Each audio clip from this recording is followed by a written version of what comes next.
Elsewhere, economic activity picked up in February as operating conditions in the private sector improved, allowing greater output. According to the inaugural Purchasing Managers Index, Kenya's readings rose from 53.2 in January to 54.8 in February, driven by a jump in new orders and an acceleration in employment during the month. The survey, produced by global PMI producer Market and sponsored by CFC Stanbic, seeks to bridge the yawning information gap in the country, giving early indication of operating conditions in the country and enabling economists, central banks, financial markets, and investors make well-informed decisions. The PMI Index is based on 5 major indicators, among them new orders, inventory levels, production, supplier and deliveries, the employment and environment.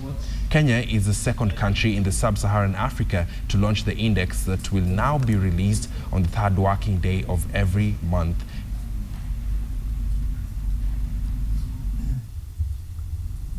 I wish you all a productive and profitable day. Thank you.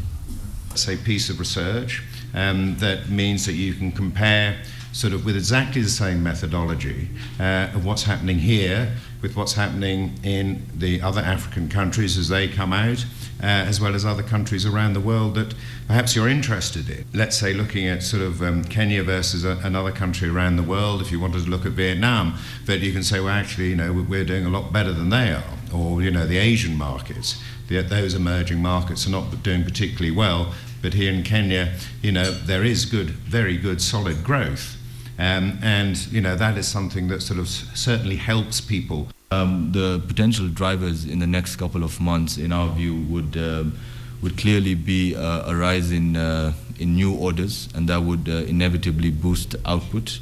And of course, we are hoping to see lower output prices generate more business, but I think those would, you know, a combination of those two would continue to actually bolster this PMI in the next couple of months. And quite frankly, we don't expect, you know, a contraction, so a reading below 50 for the most part of this year. We're quite optimistic on the prospects of this.